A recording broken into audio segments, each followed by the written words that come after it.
जादुई सोने चांदी की साबुन का घर। बहुत समय पहले की बात है। एक छोटे से राज्य में एक रानी नाम की लड़की रहा करती थी। रानी दिखने में बहुत सुंदर नहीं थी, लेकिन दयालु और समझदार लड़की थी। रानी के माता पिता की मौत कुछ साल पहले एक भयानक बीमारी के कारण हो गई थी। रानी के माता पिता बहुत अमीर थे, जिसके कारण वे अपने पीछे रानी के लिए बहुत सारी धन दौलत छोड़ कर गए। रानी के माता पिता की मौत की खबर जब उसकी चाची सुमन को मिली तो वो बहुत खुश हो गई, क्योंकि उसकी नज़र उनकी सारी जायदाद पर थी। इसलिए वो तुरंत रानी के पास आ जाती है और बोलती है, रानी बेटी, तेरे साथ बहुत बुरा हुआ।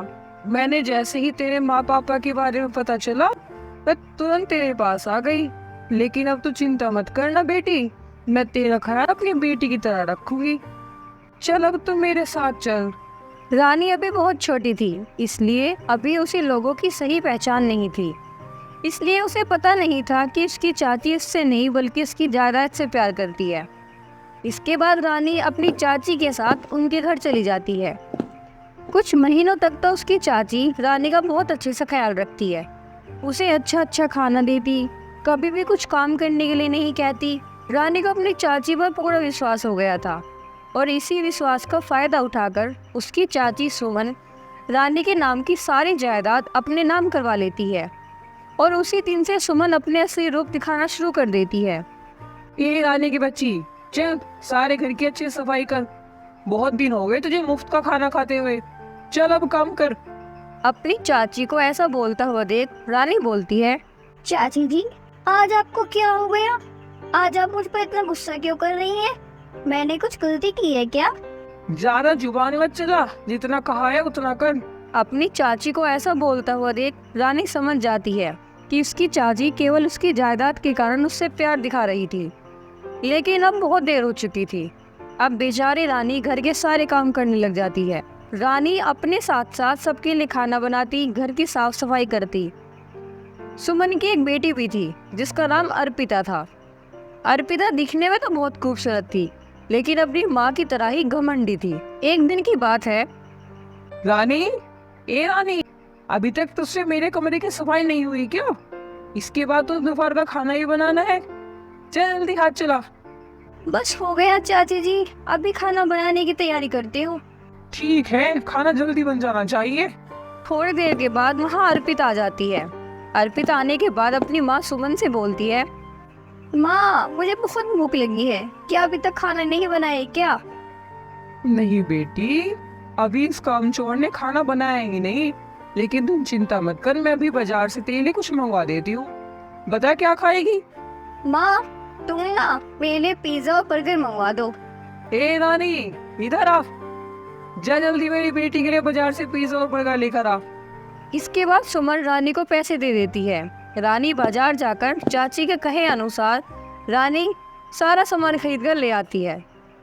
रानी ने भी सुबह से कुछ नहीं खाया था, उसे भी बहुत तेज भूख लग रही थी, और घर लौटते वक्त वो मन ही मन सोचने लगती है, भूख तो मुझे भी लगी है, मन कर रहा है एक बर्गर निकाल कर खा लूं, लेकिन अगर चाची को पता चला तो बहुत मारेंगी।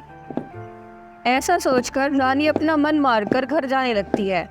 घर पहुंचकर उसकी चाची उससे बोलती है, आ गई महारानी, इतनी देर कहाँ लगा दी? जरूर कुछ ना कुछ खाने के लिए रुक गई होगी। ला ये खाना का सामान मुझे दे। मेरी बेटी को इतनी भूख लग रही है, और जाकर अपना काम कर। चाची जी, मुझे भी बहुत तेज भूख लग रही है, मुझे भी एक बर्गर दे दो ना। चल पहले जाकर घर का सारा काम निपटा, उसके बाद तो ये कुछ खाने को मिलेगा। बेचारी रानी भूखे पेट ही घर के काम में जुट जाती है। सारा काम खत्म कर जब रानी रसोई में गई तो प्लेट में बचा कुचा खाना पड़ा हुआ था। बेचारी रानी वही खाना खाकर स्टोर रूम में जाकर सो जाती है। कुछ महीने ऐसे ही बीत जाते हैं। फिर एक सुबह सुमन चाय पीते हुए अपनी बेटी को पुकारने लगती है, अर्पिता बेटा, जल्दी बाहर आओ, तुम्हें एक जरूरी बात बतानी है। क्या हुआ माँ? मैं अभी सो रही थी, जल्दी बताओ क्या बात है। अरे बेटा, तुम्हें पता है हमारे राज्य की महारानी दुर्गावती आज कई साल बाद विदेश से वापस आई है। उनके आने की खुशी में आज राजमहल में भव्य पार्टी का आयोजन हुआ है। जिसमें राज्य के रहने वाले सभी लोगों को आमंत्रित किया गया है। हम दोनों भी चलेंगे, इसलिए आज शाम को अच्छे से तैयार हो जाना। ये कह के सुमन अपने कमरे में चली जाती है। शाम के समय अर्पिता अपने कमरे में तैयार हो रही थी, तभी वहाँ रानी आती है और सुमन को तैयार होता हुआ देख रानी सुमन से बोलती है, अर्पिता, मुझे भी अपना मेकअप का सामान दो ना, मुझे भी तैयार होना है, मैं भी पार्टी में जाना चाहती हूँ। क्या कहा तूने? तुझे मेकअप करना है? पहले अपनी शक्ल जाके आईने में तो देख ले, काली बंदरिया। जितना तो मेकअप करेगी तो फिर भी काली रहेगी, मेरे जितनी सुंदर कभी नहीं बन सकती। अर्पिता, अपनी सुंदरता पर इतना घमंड मत कर, एक दिन तेरी सुंदरता का सारा घमंड चकनाचूर हो जाएगा। क्या कहा तूने बंदरिया? तू मेरी सुंदरता देखकर जलती है ना? तभी वहाँ सुमन आ जाती है और आकर बोलती है, अर्पिता बेटा, तू अभी तक तैयार नहीं हुई क्या? ए रानी, तू यहाँ क्या कर रही है? जा जाकर घर का काम कर। देखो माँ, ये काली बंदरिया हमारे साथ राजमहल की पार्टी में जाना चाहती है। अर्पिता की बात सुनते ही सुमन रानी को जोरदार थप्पड़ लगा देती है और थप्पड़ लगाने के बाद बोलती है, तो तू हमारे साथ पार्टी में जाना चाहती है? तो जैसी काले को लूटी तो कोई दरवाजे पर पैर भी नहीं रखने देगा। मेरी एक बात कान खोलकर ध्यान से सुन ले, तू इस घर की नौकरानी है, अपनी औकात मत भूला कर, समझी? चलो बेटी अर्पिता, जल्दी से तैयार हो जाओ, वरना वहाँ पहुँचने में देरी हो जाएगी। कुछ देर के बाद दोनों माँ बेटी तैयार होकर पार्टी में चली जाती है। वहीं दूसरी तरफ रानी अपने आप को आईने में देखकर फूट फूट कर रोने लगती है। काश मैं चाची के बहकावे में ना आती। भगवान जी, पहला तो आपने मुझसे मेरे मम्मी पापा छीन लिए, अब आप मुझ पर इतना जुल्म क्यों करवा रहे हो? घर का सारा काम करने के बाद भी चाची कभी मुझसे प्यार से बात नहीं करती, इतना अत्याचार करती है। इतना कहकर रानी फिर से रोने लग जाती है, लेकिन तभी उसे बाहर से किसी के पुकारने की आवाज सुनाई देती है। रानी फौरन घर के बाहर जाकर देखती है तो उसे एक बूढ़ी औरत दिखाई देती है।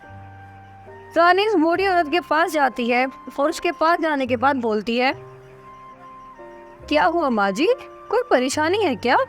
बेटी, मेरी आंखें बहुत कमजोर हो गई है, इसलिए चलते चलते रास्ता भटक गई। क्या तुम मेरे घर तक मुझे पहुंचा सकती हो?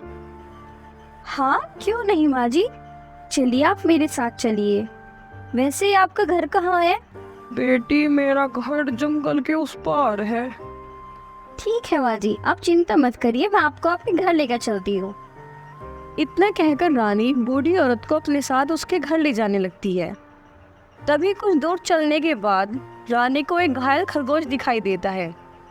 रानी खरगोश को देखकर बोलती है, माँ जी, आप कुछ देर के लिए इस पेड़ के नीचे बैठ जाइए, मैं उस घायल खरगोश की मदद करके आती हूँ। इतना कहकर रानी और पास मौजूद पेड़ों से जड़ी बूटियां लेकर खरगोश के जख्मों पर लगा देती है। कुछ देर के बाद एक खरगोश ठीक हो जाता है। ये देखकर रानी बहुत खुश होती है। इसके बाद रानी बूढ़ी औरत के साथ आगे बढ़ने लगती है, लेकिन चलते चलते रानी बूढ़ी औरत से कुछ आगे निकल जाती है। जैसे ही रानी वापस पलटकर देखती है तो उसे वहाँ कोई नहीं दिखता। ये देखकर रानी परेशान हो जाती है। अरे माँ जी कहाँ चली गई? अभी तो मेरे साथ ही चल रही थी। माँ जी, आप कहाँ गए? मैं यहाँ हूँ बेटी, तुम्हारे पीछे।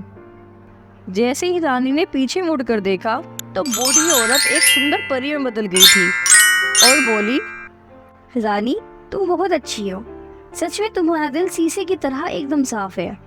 मैं एक सिंड्रेला परी हूँ।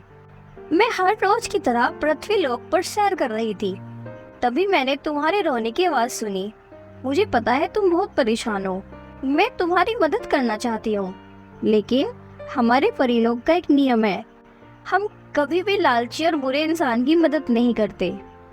इसलिए ही मैंने बूढ़ी औरत का रूप बनाकर तुम्हारी परीक्षा ली थी और तुम परीक्षा में सफल हो गई।